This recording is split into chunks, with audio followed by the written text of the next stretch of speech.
Hi everyone, this is Mr. Lawniczak, and you're about to watch a flipped classroom on Global Regions Exam Review. It's pretty long, you might want to watch it in 1 or 2 sittings, but you do need a few things. Make sure you have your Global Review packet. It looks like this. You should have that. We're going to work through pages 5 through 21. Also, we're going to highlight a few things, and obviously you need a pen. Again, this is pretty long. You might want to watch it in a few different sittings, but it's going to be very useful. So here we go.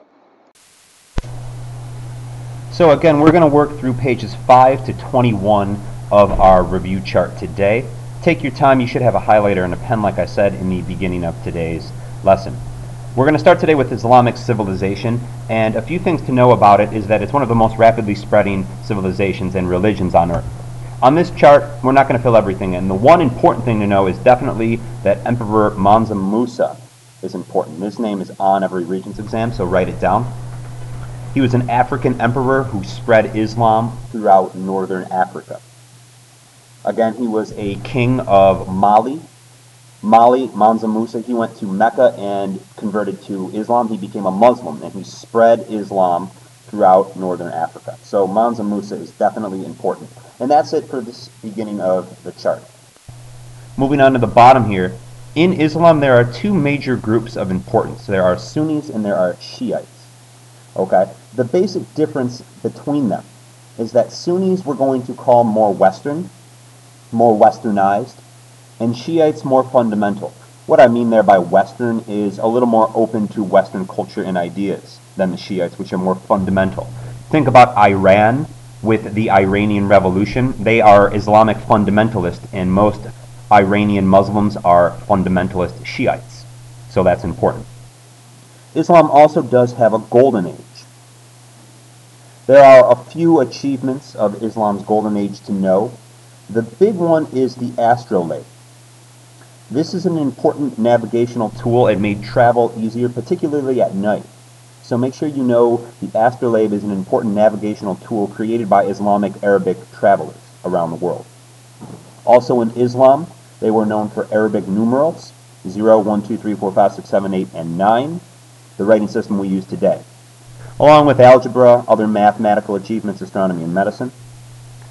And in general, make sure you know the characteristics of a golden age. I say 3, it's really 4. The 3 P's and a T. Peace, prosperity, progress, and trade.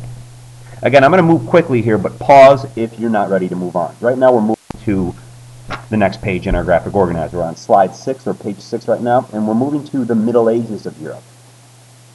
So the Middle Ages of Europe, one name you might see is Charlemagne.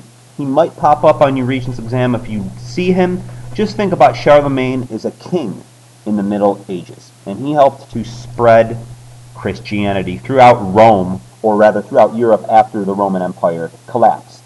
Remember, the Middle Ages come around after the Roman Empire falls. So after Rome falls, we get the Middle Ages. Charlemagne is one of the major kings there. You might see him. The one thing you'll definitely see on every Regents exam is this system called feudalism. This is a political aspect of the Middle Ages that's very important. Okay, you should see this graphic organizer, this hierarchy, and remember it with kings, lords, knights, peasants, and serfs. The other part of the Middle Ages that's important are the manors. It's called manorialism or the manor system. A manor is where everybody lived in the Middle Ages. A manor was led by a knight or a lord, where serfs and peasants lived and worked the land. Everything on a manor that you needed to live was there. So manors were self-sufficient. Everything you needed to live was produced on a manor. In the Middle Ages also, the Catholic Church is very, very key. The church controlled authority over everything. So you should write down that the church controlled all aspects of the people's lives in Europe. It's the Roman Catholic Church here. Keep that in mind. The Roman Catholic Church dictated everything in the Middle Ages. So make sure you know that. It's all about the Catholic Church throughout Europe in the Middle Ages. Chivalry is also important for knights. Chivalry is the knight code of conduct. It told knights how to live. It really treated them, or told them to treat women with respect, saluting and honoring another knight before battle. That's part of the code of conduct. It's related to the samurai code of conduct called Bushido. You might see that as well. There's a link between the knights of the Middle Ages and the samurai of early Japan. The last thing we're going to write down here is that serfs and peasants are different. Just remember in general that a peasant has a little more freedom than a serf. If you are a serf, you're basically one step up above a slave. You are bound to land. There's little freedom that you have. You're not treated like a slave. There would be punishments and crimes that could be committed against serfs where slaves there were none. But a slave and a serf, there are some similarities there. For instance, a serf is bound to the land. They cannot leave their land. They have no freedom to just move if they don't like what is going on. All right, we're on the bottom of page number 6 right now, and we're going to quickly review the Crusades. We call it history's most successful failure because the chief goal of the Crusades was never achieved. That goal was for Christians, the Christians of Europe, led by the Pope, the Roman Catholic leader, to reclaim the Holy Land back in the Middle East. We're talking about basically the city of Jerusalem. That was the chief goal of the Crusades. It was never accomplished, even though they fought 8 or 9 Crusades. Never accomplished. Some other reasons the Crusades were fought. Europeans believed it was an outlet for population. Europeans could move into the Middle East once it was taken over. This definitely increased the Pope's power throughout Europe. Peasants joined the Crusades. One thing that was told to peasants and to basically anybody by the Roman Catholic Pope was that if you fought for him in these holy wars, you would gain entrance to heaven if you died in battle. So that motivated people to fight. But also, peasants saw a chance to leave the land that they had always lived on and go to a faraway place and seek adventure. So people saw that as a good chance. And then one more thing, the knights. These knights led the Crusades. They were the leaders of the Crusade battles. And they saw a good chance here to gain riches, power, and land. So the Crusades, even though they were holy wars, fought over holy land, there were also secular motivations for it. Like I said, make sure you know this right here. The Crusaders never conquered the Holy Land. Again, we mean Jerusalem over Muslim lands there. The Crusaders never accomplished that goal, but that doesn't mean the Crusades are not important. There were several important effects. Number 1, lots of trade between Europe and the Middle East occurred. Lots of it did. Tons of trade between Europe and the Middle East occurred because of the Crusades. Number 2, the Roman Catholic Church's power increases. Hatred between Muslims and Christians also increases. Again, when you fight several wars, and the goal of those wars is to remove another culture and religion from land, you're obviously going to have hatred there. And Islam and Christianity go head to head. Also, the Crusades pique an interest in the New World. People see things in Europe that they have never seen before, new cultures, civilizations, ways of life, and they say, wow, the world's a lot bigger than just our little manners in Europe. So let's start to explore the world around us a little bit more. And this leads to that exploration motivation. And number 5, again, I said it before, I'm going to say it again a little bit differently. The biggest effect of the Crusades is that trade and cultural diffusion increases between Europe and the Mideast. Arab communities and European communities interact, they share, and they trade. That's the biggest change due to the Crusades. So again, pause if you're not ready to move on, but I'm going on right now to slide number 7 on Japan. A little bit of Japan's geography here. When you're speaking about Japan, think about the fact that it's an archipelago. Or archipelago, I don't even know how to say it. It's an island chain. Several islands make up the nation of Japan. It's also extremely mountainous. Most of the Japanese people live along the coast because the interior of Japan is extremely mountainous. Think about Mount Fuji. Another part of the geography, one impact of it, is that it geographically isolated Japan from other places. Another part of that was terrace farming. So make sure you understand that that's a key part of this as well. Moving on, as far as Japan goes right here, there is a lot of other ways that Japan is influential. Other than the fact that their geography is important with terrace farming and isolating of their culture, they did interact with Korea and China.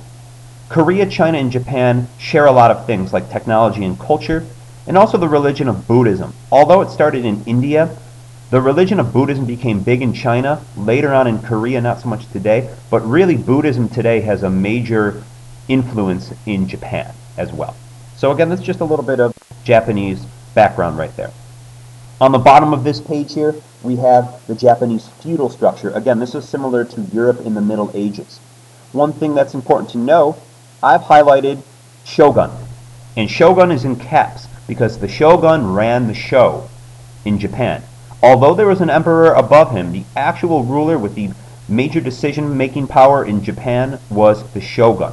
So think about the shogun as the true source of power in Japan early on. Another thing is the samurai, similar to knights, and like I said, Bushido is way of the warrior. That's like chivalry. Okay, a difference here is that merchants were actually below peasants. This is a difference between European feudalism and the feudalism of Japan. Merchants, they believe, sold the items other people made, so they should not be as high of a status. So the people that produced things and farmed had more power than the merchants who sold them. Okay? Now, the most important thing on this page is right here, okay, with my sloppy highlighting. Every year they ask about this man named Tokugawa Shogunate, okay? He was a shogun of Japan, and he's known for one thing only, isolation of Japan. It's asked almost every year. Japan isolated itself under this man, the Tokugawa, and it's on there every year. Japan was isolated until the Meiji Restoration. During that time, they opened up their doors, they modernized, and they began to industrialize and imperialize. So the Tokugawa is in power, and he isolates Japan up until the Meiji Restoration, when they start to open their doors and advance. All right, we're moving right along. We're on page number 8, guys, and we're going to do a quick review of the Mongols. The Mongols is another global conquer topic that's important, and we're speaking of the great conqueror Genghis Khan, one of the most successful warriors all time. He conquered areas of land that made the Mongols powerful in Asia, Europe, and the Middle East. His empire, completely talking just in square miles, is the largest empire the world has ever seen. It's bigger than Rome. It really wasn't more influential than Rome, but it had more land than Rome. They conquered 3 different areas, Asia, Europe, and the Middle East. His armies were mainly horseback warriors. They were called the Golden Horde. Okay. His grandson is also successful, Kublai Khan. The grandson of Genghis Khan finally conquered China. Genghis Khan did not conquer China, his grandson did. He started the Yuan dynasty in China. He also worked with Marco Polo. Marco Polo was an Italian merchant, also infatuated with trade and exploration. Marco Polo teamed up with the Mongols. And when the Mongols were at their height, it's known as something called Pax Mongolia. The word Pax means peace. This was a time when the Mongols were very prosperous, and the area they controlled was rather peaceful. So we call it Pax Mongolia. The last 2 things on this slide are about Mongols' impact on Russia. Number 1, they isolated Russia from Europe. They make Russian culture a little more different than other European nations. And they give the Russians the idea of autocracy. Now, this word autocracy is a key vocabulary word. The word autocracy means rule by an all-powerful leader, like the Russians had a czar. A czar answered to nobody. They were an all-powerful leader. The Mongols ruled in that way as well, so the Russians get their idea of a czar from the Mongols. That's an influence. That's an example of cultural diffusion, sharing an idea. All right, we're moving on. Page number 9. And on page number 9, we're going back to do a little Chinese review. On this page, we see a man who's, again, on every Regents exam. The people that make the Regents exam love Zhang He. Zhang He. Zhang He is a Chinese explorer. He's kind of like Marco Polo or Magellan or Christopher Columbus. He's a Chinese traveler. And he sailed all around the world. He went to Africa, the Middle East, Europe, and India. And as he returns to China and he makes his notes, it's concluded by the Chinese that no civilization was superior to theirs. And because of that, the Chinese once again decide to isolate themselves. This is a theme here. The Chinese like to isolate themselves and eliminate and get rid of foreign contact with other civilizations. Also, the bubonic plague started to spread around the time of Zhang He, and the bubonic plague started spreading in China. Merchant ships with fleas infecting rats on those ships spread the bubonic plague or the Black Death to Europe, the Middle East, and Asia. So remember that term, bubonic plague or the Black Death. Again, there's a goofy little cartoon here, and the rat is shown right here. So why is the rat the animal representing the Black Death? Again, because rats started the spread of the Black Death. These rats got onto ships that traded between Silk Road, China area, and Europe and the Middle East, and as those rats made their way off the ships, once they got to places like Italy, they infected humans. All right, we're moving on again, onto the bottom here. So what were some effects of the bubonic plague? There's a few of them. Number one, huge population loss. The biggest disease ever on Earth is probably the Black Death. 1 in 3 people in Europe died due to the Black Death. That's a huge number. There also was economic decline. People stopped working. Also, a lot of people die. That leads to chaos, specifically in the economy. People start to hoard and gather food, so the prices of things increase. There were also some political changes. People turned to the Roman Catholic Church for answers during the Black Death. They didn't understand how the Black Death was spreading. They didn't know that penicillin could cure it yet. That was not invented.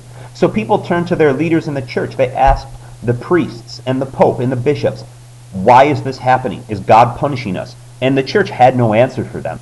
And people began to wonder, does the church really have all of the answers? So this is an important part of the Black Plague as well. Also in general, when you have 33% of a continent dying from a Black Death, people start to freak out. And witchcraft people turn to. Nothing else works, so they start doing witchcraft, magic. It leads to crime, corruption. So the Black Death was a time of chaos throughout Europe and really throughout the world. Again, it wasn't just Europe, it was the Middle East and it was Asia. All right, we're moving on, like I said, moving quick. We're on page number 10 right now. This is a pretty important page. This is one page to make sure you definitely fill in, and it's on something we call the commercial revolution. It's really not called that in our Global 9 courses here, but the commercial revolution is basically the creation of capitalism. So let's go through this chart together. Number 1. In the commercial revolution, you see trade routes grow across Europe. You might see something called the Hanseatic League on the Regents exam. The Hanseatic League was a league that set up trade across Europe. Trade became very important throughout Europe. Trade gets better. Also in the commercial revolution, you see increased use of money. And you see, like I said, the beginnings and the rise of capitalism. Buying and selling, making a profit using money. Instead of trading camels or cows in exchange for iron, money makes that trade a lot easier. Money and capitalism come around in the commercial revolution. So that's a connection right there to make. So again, money leads to the commercial revolution. That led to the rise of towns. Instead of little villages in these manors of the Middle Ages, people start to build larger towns, and those towns later on become cities. Trading centers go to towns, those towns go to cities. Also, new businesses emerge. You see the banks of the modern world start to appear. People like to take out loans. If you have a good idea for a business and you need startup money, the bank can loan you that money. Those banks get created in the commercial revolution. Also, you see merchant and trading companies. Companies that journey around the world and they open up intercontinental trading routes, trading between Europe and Asia, India and Great Britain, something like that. And insurance companies. Again, if you're going to open up a merchant trading company, you want to make sure you're protected in case you're robbed by a bandit, or if you're on the ocean, some pirates get your stuff and they steal everything. You want to have some insurance. So insurance starts to come around. If you think about car insurance today, what does it do? It covers you if you get in a really bad accident. Those type of companies come around in the commercial revolution. Okay, lastly here on this is something called a guild. This word guild is part of the commercial revolution, and a guild was a group of merchants that worked together and they formed a system where they could increase their power and set the prices and set other parts of their association and ways to increase their power. So again, think about a guild is an association of merchants or craftsmen with lots of power. That word guild is usually on the exam. On the bottom of this page, we're going to do a little Renaissance review. The Renaissance. The term Renaissance means a rebirth of Greek and Roman ideals. It's bringing back the ideas of ancient Greece and ancient Rome. And the major part of the Renaissance is something called humanism. So please highlight the word humanism. Okay. There are three parts of humanism that are important to know. Number one, humanism is all about the here and the now, and it's about the importance of individual people. Doing the best you can do. Expanding your creativity. Not worrying about going to heaven or hell. Not really worrying about religion. Instead, doing the best you can do. Achieving your individual best. Also in humanism, art is important. The Renaissance, usually you should think of art as sculpture. Art is shown where humans are back in their natural state. Nudity is okay in the Renaissance. It was not really okay in the Middle Ages. The Greeks and the Romans loved their nude sculptures and paintings. The Renaissance brings that back. Showing humans in their natural state is important. Think about any Renaissance art. It's very realistic.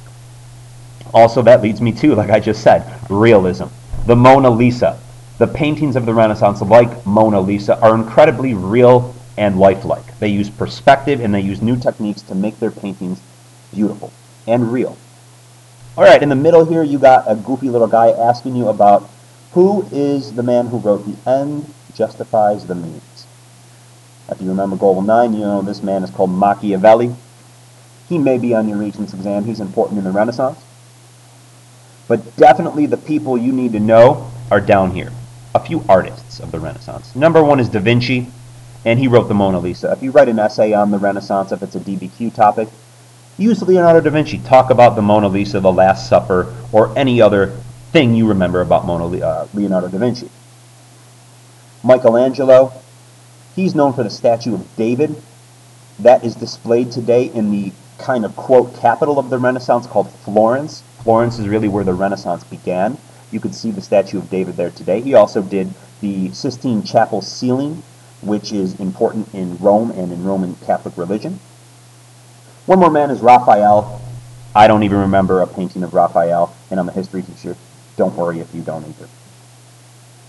Writers, again, Machiavelli is a writer. Will Shakespeare was a writer. I don't really think you need to know it, so just move on. All right? Keep moving. All right, we're on page 11 right now.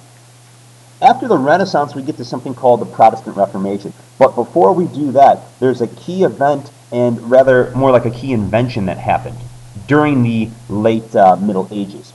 During the Renaissance time, something is invented called the printing press. And if you remember this man's name, good for you. His name is Johann Gutenberg. Johann Gutenberg invents the printing press. He's not the first to invent the modern printing system. The Chinese did it, but Gutenberg and his printing press really changed the world. They make books easier to produce, and they make books cheaper so more people can buy them.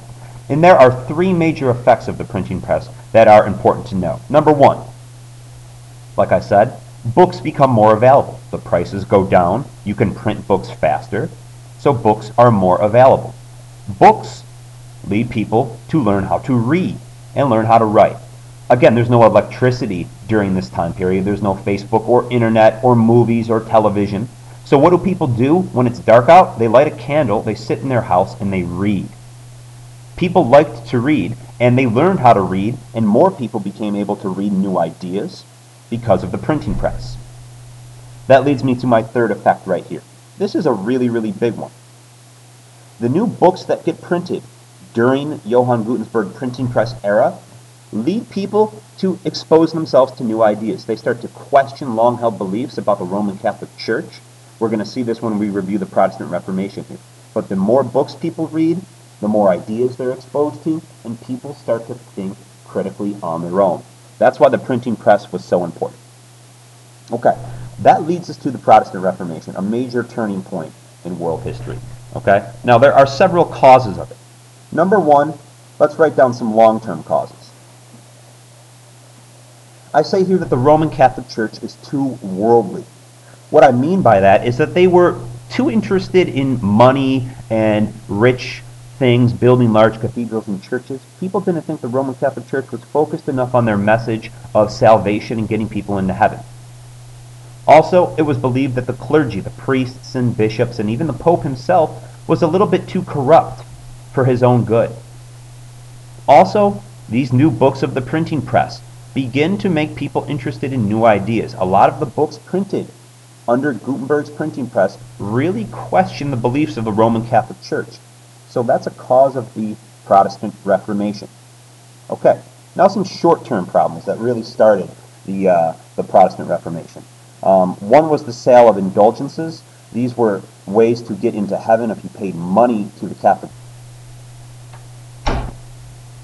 Okay, so along with the sale of indulgences that were important, another part of the Protestant Reformation was Martin Luther. He was really upset with the sale of these indulgences, and he wrote something called the 95 Theses. These are arguments against indulgences. He hammered them to the door of a church in Germany, and he called the Roman Catholic Church out for these selling of indulgences. He said, they're not in the Bible. This should not be happening. Okay? Luther's message, his 95 Theses, did not just stay on the door of the church in Germany. Okay? Because of the printing press, because of Gutenberg and his invention, Luther's message gets published, and the message gets sent all around Europe. As people read Luther's ideas and message, they start to believe him, and they really start to call out the Roman Catholic Church. This is going to lead to massive change in religion. And the last thing here, because of Luther's message and because of his printing press, people view Luther as a hero, and along with Luther, they leave the Roman Catholic Church. Martin Luther gets excommunicated. He forms his own religion. It becomes known as the Protestant religion, or today, the Lutheran religion. And people join him, and they start their own version of Christianity. And this is a major turning point in the world. Okay? So again, make sure you know Martin Luther and his role in the Protestant Reformation. Another name you might see, not as important for the regions, is John Calvin. Okay? But Martin Luther is the important one. At the bottom here, we have the effects of the Protestant Reformation. Okay? In the short term, the Roman Catholic Church, like I said, excommunicated Martin Luther because of his 95 Theses. And people joined Martin Luther in starting a new religion. The other thing Luther really believed that was important was the Bible should be printed in common language. The Roman Catholic Church believed the Bible should only be in Latin. Martin Luther says that's not right. Everybody should read the Bible in their own language. So the Bible gets printed in the German language, in the French language, in the English language, because of Martin Luther's Protestant Reformation. And more people start to read the Bible on their own, and they start to question what the Roman Catholic Church is really all about. Okay? So make sure you write that down, that the Roman Catholic Church started to get questioned. Okay, the long-term effects here. The Roman Catholic Church lost their power. They didn't lose all of it, but people split. If you look at this graphic right here, this is supposed to be Martin Luther on the left and the Pope on the right. You see the cross in the middle, and you see a split. So the Roman Catholic Church is now not the only source of Christian power in Europe. You see the Lutherans also take power into their own hands and form their own version of Christianity. Okay? So again, I write that down here. Go ahead and do the same. Pause if you need to. But people split from the Roman Catholic Church. They form new religions.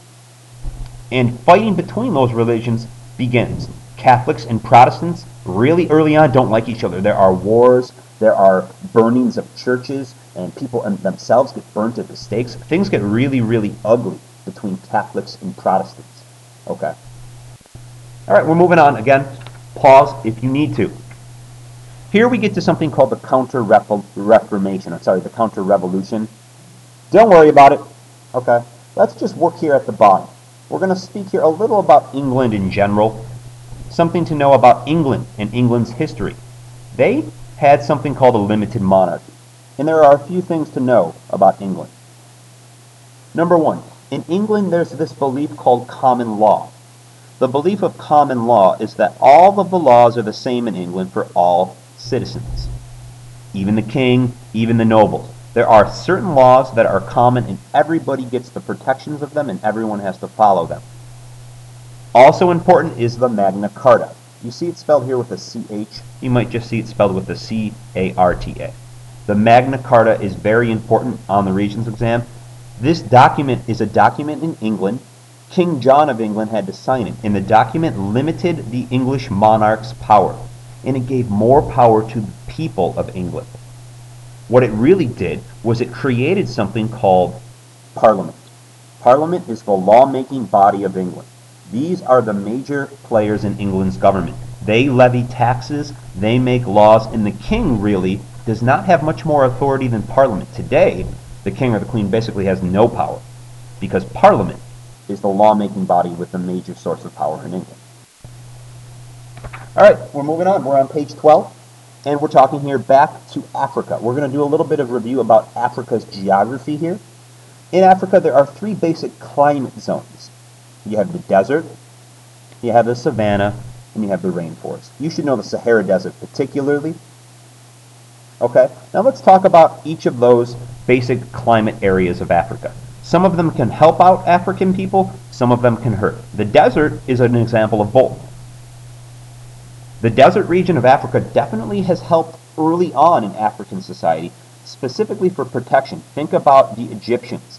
They settled on the Nile River Valley, and because of that, they were protected by the Sahara Desert. Okay? Now, the desert did hurt them as well, because there was not a lot of fertile land. Along the Nile there was, but most of the Sahara Desert, there's nowhere to plant crops. That hinders or slows cultural diffusion down. Also, remember the term desertification. This is the process of the desert expanding. Okay? The desert is actually getting bigger in Africa. That's a problem because there's less land to grow crops. That has led to major sources of conflict in Africa throughout history, even today in 2012. Okay, the savanna. This is the best farmland in Africa. The rainforest is a very difficult area. Very few people live in the African rainforest areas. Think about Central Africa, like the Congo. It's difficult to navigate through a rainforest, and it limits cultural diffusion and interaction. So keep that in mind. There are three climate zones of Africa. All right, going back to Africa and speaking here about West Africa, Ghana, Mali, and Songhai, right? Give me salt. Make sure you remember that term. In West Africa, early on, before Africa became imperialized, it was all about these kingdoms that traded gold and salt. Okay? And the one man who's key, who's on the Regents exam year after year, is Mansa Musa. Mansa Musa was the king of Mali. Okay? And he took a version of, or rather a journey called the Hajj.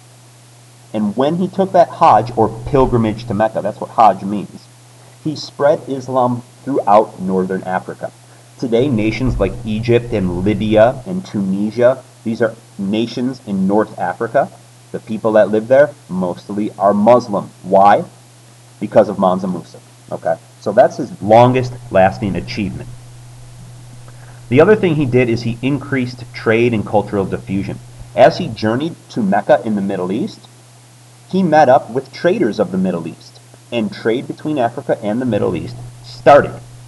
And because of that, you see a lot of similarities today between Northern Africa and the Middle East. They have similar culture, Islam, geography, those things they share. A lot of that goes back to this man here, Mansa Musa. He's key on your regions. All right? East Africa in general is much more diverse. Okay? Many different cultures of East Africa developed.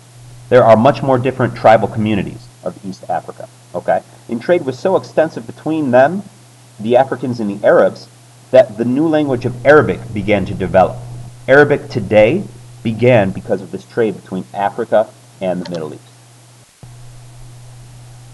All right, we're moving on here to page number 14. And actually, we're going to skip this chart for now. I'm going to come back to it on another video with you.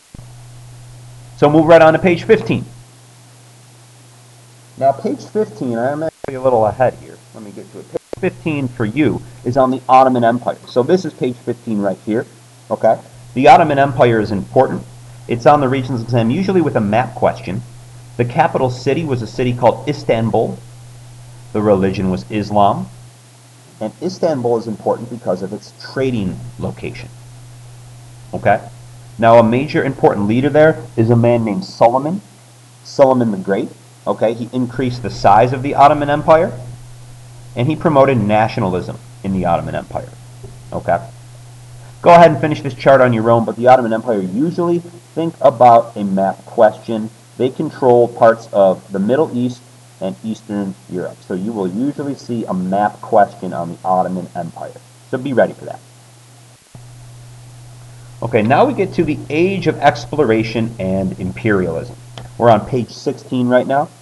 Okay, we're getting to a time here where Europeans are going to encounter other civilizations and begin to imperialize them. Okay? So, the Europeans began to trade, and the nations of Europe that started that trade, world global trade, were the nations of Portugal and Spain. Okay? They're important. And they wanted direct access to the gold trade. They tried to really get their hands on gold because gold was the major source of wealth in the early modern era. All right? 3 advancements are made in the age of exploration. Those inventions make navigation easier. Again, I bring up the astrolabe. You see better ships get built. You also see new weapons under number 2 here get built. New guns and cannons. Gunpowder gets improved. That's going to make exploration and imperialism easier for the Europeans. Also, the Europeans have an invention called steel. Okay? Steel. Their armor is better. So how are these things useful? Number 1. The better navigation of the explorers led to faster travel, and it made them easier to navigate the oceans and start to explore. This is why men like Christopher Columbus, Magellan, Vasco da Gama, because of their excellent navigational tools, their ships, they can navigate the seas faster and they can explore and find new places. Number 2, the new weapons made it easier to defeat enemies. On another chart here, we're going to cover the Aztecs and the Incas. These were civilizations of the New World, and they were easily defeated by the Spanish conquistadors because they had weapons the Aztecs and Incas did not, particularly guns and gunpowder. Also, number 2 and 3 go together. You could just draw an arrow down. The Aztecs also did not have steel for their armor, okay? The Spanish conquistadors did. That made it, again, easier to defeat the people that they encountered. On the bottom of page 16 right here, again, just a little bit of info on key explorers. Number 1 is Vasco da Gama. Vasco da Gama is a European explorer, and he's the first to sail between Europe and India. He sails around the tip of Africa. Okay, he sails, visualize in your head, he sails from Europe all the way around Africa and he gets to India. Okay, there was no Suez Canal at his time, so this is a major accomplishment. He's the first to do that in Europe. You obviously know Columbus, 1492, Columbus sailed the ocean blue. He discovers the, quote, New World. Does he really discover it? No. He discovers it for the Europeans. Before them, there were obviously Native Americans. But Columbus is known for his discovery, in quotes, of the New World. And Magellan. All right, Magellan is the first to circumnavigate the world. That word circumnavigate might be on your regions. It means circle. He sails all the way around the world. His story is very interesting. It's a really good story. There's a lot of books on it. But just know that Magellan is a famous explorer. So these 3 men here, if you see a question on them on the Regents exam, it's all about them and their exploration. Okay? The other 2 people here to finish up page 16 are the conquistadors. First is Hernando Cortez, and he conquered, if you remember, the Aztecs. Cortez encounters the Aztecs. He's a Spanish conquistador, and he wipes the Aztecs out, pretty much takes their culture and their civilization and forced to destroy it. Francisco Pizarro, there's a typo there, but it's Francisco Pizarro. He encounters and conquers the Incas of South America. The Incas lived in the mountains of Peru and Chile, and he encountered them, and he wiped out the Incas' civilization. Okay? Their reasons for success are things we've already discussed. Number 1, they had something called superior military technology. They had guns and they had steel. Incas and Aztecs did not. That made it an unequal fight. Go ahead and finish this chart on your own. I'm moving on to page 17. Guys, we're almost done with this video. On page number 17 here, you're going to see another example of a hierarchy. Again, you notice this triangle shape? It's an example called a hierarchy. Okay? And what this hierarchy does is it shows us that in the New World, when the Spanish came over and started setting up colonies in the New World after the Aztecs and Incas were conquered, they started an idea called Eurocentrism. which kind of sounds like ethnocentrism, if you know what that means. Okay, I'll get to that in a minute. Okay, above this chart, you might want to write down that this hierarchy is the New World hierarchy settled by the Spanish, and it reflects Eurocentrism. The definition of Eurocentrism to write down: it's the belief that Europeans are better and superior to all other cultures. It's like ethnocentrism. Europeans believed they were superior. They had the weapons and guns that other civilizations did not, and that enabled them to conquer and basically take over the world, or so they thought. So what you can write down here is that European-born people in the New World were of a higher status than the non-Europeans. That's very important to remember. Okay, if you take a look at this chart, the people born in Spain, the peninsulares, the Spanish peninsula, were at the top of the New World hierarchy. Then the people of European descent, but born in the New World, were below them. Then you see the people of mixed race and natives and Africans, when we talk about slavery, were at the bottom of the system. So it shows that Europeans believed they were superior to other cultures. Okay, now we're going to cover the slave trade a little bit. Okay, the slave trade is one of the worst forced migrations, the worst and largest forced migration in world history. Okay, why did it happen? Okay, why was it decided that Europeans were going to enslave people from Africa and send them to the New World? It was because of the system of economics in the New World. Okay, the Europeans needed a cheap source of labor to work on these plantations. In the New World here, if you look at this map that I'm highlighting, and I'm highlighting Cuba and the Caribbean, the major source of money that was made there was made through creating and growing sugar, cotton, and tobacco. You need a lot of people able to work cheaply in order to be profitable for sugar, cotton, and tobacco. What cheaper source of labor than slavery? You're going to make these people work for free. So that's why slavery started. Okay? There are way more than 2 negative effects of the slave trade. I'm just going to give you a few here. Number one, you literally force millions of Africans out of their homes. Africans were rounded up and forced into slavery. Europeans worked with tribal leaders, the leaders of West Africa, to round up slaves from the tribes in Africa in exchange for guns and weapons, and those people were transported to the New World and taken away from their homes. This leads to tons of racist problems in the New World. Think about racism today. It's not going away. It starts with slavery. It starts with the slave trade. This process in general was called the triangular trade, or the triangle trade. I would write this down, and I'm briefly going to cover it with you here. Again, I draw a little triangle on the map here. You have this same map on your graphic organizer review packet. Take a look at it. Guns and supplies were sent from Europe to Africa. Those guns and supplies would be exchanged for slaves. Those slaves would be transported to the New World. That passage was called the Middle Passage. You should write that down. This was a terrible, terrible passage where a lot of slaves, or Africans, to be turned into slaves, died. They didn't make it over because of the terrible conditions on the ships that made the Middle Passage. But the slaves that did make it to the New World, they were forced into slavery growing sugar, cotton, and tobacco. Those raw materials were then transported back to Europe, where they would be turned into profits and money. That money was used to make more guns and weapons to continue the slave trade. Okay, moving on. Page number 18 is on the Columbian Exchange. In the Columbian Exchange, you see a great example of cultural diffusion.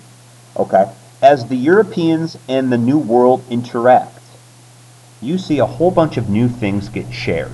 Okay, for instance, in the Americas, things like corn, tobacco, cotton, tomatoes, potatoes, peppers, new foods are exposed and brought back to Europe. But the Europeans also expose and bring new things to the Americas. They bring over the idea, or rather not the idea, but the food source of grain and wheat, all right, bread. Livestock like pigs, cows, and horses are not native to the New World, the Americas. Those were brought over by Europeans as they made their way across the Atlantic Ocean. Also alongside that was the bringing over of new diseases like smallpox, the flu, and this was a good tool that the conquistadors actually used in a really negative way to wipe out the Aztecs and the Incas. If you remember that story, the conquistadors like Cortez and Pizarro would actually give blankets to the Aztecs, and the blankets would be infected with smallpox, And then when the people, the Aztecs, would go to bed, they would cover themselves with the blankets, they'd be infected with smallpox, and this wiped out millions of Native American communities in the New World. It's almost an example of a genocide. That's what some people argue. On the bottom of this page, we have another word to write down called mercantilism. Mercantilism is important. It's on the Regents exam almost every year. It's an economic system, and it's a system where raw materials are sent from colonies to a mother country. So think about the New World making things like cotton, sugar, and tobacco, and then sending them to Europe, where those things are then processed and turned into a finished product for trade. Mercantilism is also kind of like colonialism or imperialism. Okay? You can finish this chart. I'm just going to click through it, take a look at it, finish it on your own, and when you're ready, pause if you need to, move on to page number 19. Alright, page number 19. We're getting into Global 10 material now. We're talking about the age of absolutism. I got my man, Burger King. It's good to be the king. Because in the age of absolutism, it's all about these absolute monarchs. Kings and queens with absolute power. Just a few things to write down here. One man important was Philip II. Philip II promotes something called the divine right theory. He didn't create the idea, but he believed in the idea very much. Philip of Spain believed he was in charge. He was the monarch of Spain because he had the right to rule given to him by God. That means divine right. He is very important. Okay? The other man that's important is Louis XIV. You can cross this out right here as I did. Louis XIV is known as the Sun King of France. He spends his money on his castle and his army. Okay? He wins a lot of wars for France. He wins a major war. He wins a few major wars, actually. But really what he's known for is building the Palace of Versailles. All right? It's one of the most beautiful buildings in all of Europe today. Okay? But he built it with raising the taxes on France. He had nobody to tell him no. So when he wanted to raise the taxes of France, he did. And he raised the taxes of France to construct Versailles. Okay? Also, along with that, he raised taxes to fund the many wars that he fought. And what he did is he put France deep into debt. He borrowed a lot of money, he raised taxes, and this is going to lead to some problems in France. Again, you should remember that this is considered a long-term cause of the French Revolution. Okay? Also on this page, you see Peter the Great. Peter the Great's almost on every Regents exam. So is Catherine the Great. It might be one or the other. These two people were absolute monarchs. They were czars of Russia. And they are known for westernizing Russia and modernizing Russia. Westernization means becoming more European. Also, I star right here the fact that they wanted to get a warm water port. Russia didn't have a warm water port before Peter and Catherine the Great, so they could not trade with other countries year-round. Peter the Great starts this ambition, and Catherine the Great finishes it. The last thing here on this chart is, again, going back to England a little bit. England never had absolutism. They did not have an absolute monarch because of something called the Magna Carta. Okay? They have what's known as a limited monarchy. And on the left here, you see that the monarch's power is limited by law and the people. Parliament in England really kept the king from obtaining too much power. That didn't mean the kings didn't try to make power and take power into their own hands. They did. And there were several times that this happened. There was an English Civil War that was fought. Also, another time, something happened called the Glorious Revolution, where the king tried to take over power. The people almost fought him, but the king gave up his power. And that led to something called the English Bill of Rights. The English Bill of Rights stated unequivocally, without doubt, that the monarch must obey and respect Parliament. Parliament is supreme in England. The king is important, but Parliament in England has more power than the king. Please keep that in mind. Alright, almost done, guys. We got 2 pages. Alright, moving on. Here we're going to review a little on the scientific revolution. Now, the scientific revolution was important because it's kind of a segue off of the Renaissance. So we have to go back in history a little bit. But in the scientific revolution, you see great scientific accomplishments. One man that's important is Copernicus. Sorry, I'll get to that in a minute. But to answer this question, how did the Renaissance spark the scientific revolution? It inspired people to explore new ways of learning and thinking. Copernicus discovered the heliocentric model. He through research and through experimentation, realized that the Earth is not in the center of the universe like people used to believe. He realized that the sun is in the center of a solar system and the Earth is one of the planets that revolve around the sun. And this really opened up a whole bunch of new questions, because for thousands of years people just believed the Earth was in the middle and everything revolved around the Earth. Now, because of Copernicus, he starts to prove otherwise. Galileo picks up where Copernicus left off. Galileo improved the telescope. He studies more astronomy, and he also writes a lot of things, scientific things, that challenge the Roman Catholic Church. Things about how the universe was created. Galileo challenges what the Church used to say. He comes up with new theories. His books are burned by the Roman Catholic Church. But that doesn't stop people from reading. The printing press, these inventions, lead Galileo's work to be read by many, many people.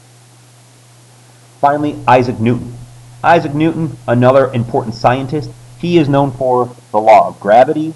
He is an Enlightenment thinker, an early Enlightenment thinker, really. He more actually inspires them.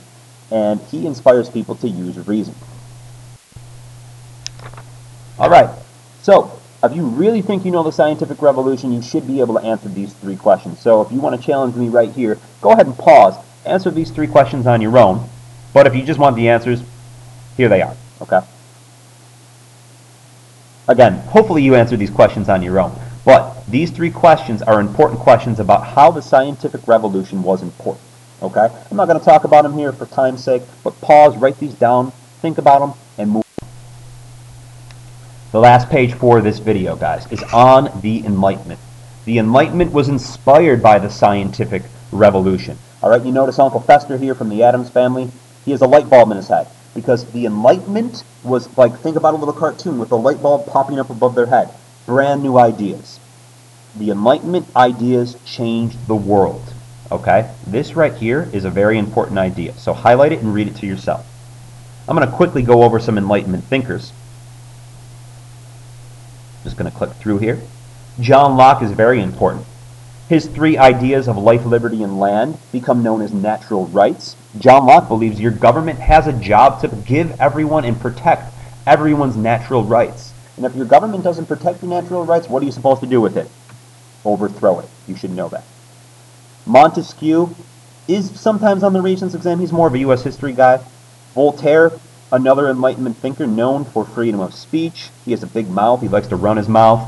And he's also known for religious toleration. He believes it shouldn't matter what religion you are, Protestant or Catholic or even Jewish or Muslim. Everybody should be free to practice their own religion in their own way. Okay, I'm going to click through here the Rousseau topics. Go ahead, fill this in. And going to the bottom here, the impact of the Enlightenment. This is our last slide. Why is the Enlightenment important? Okay, number 1, get rid of a few things here. One thing I do want you to write down is that because of the Enlightenment, people started to question. They questioned the church and they questioned the state.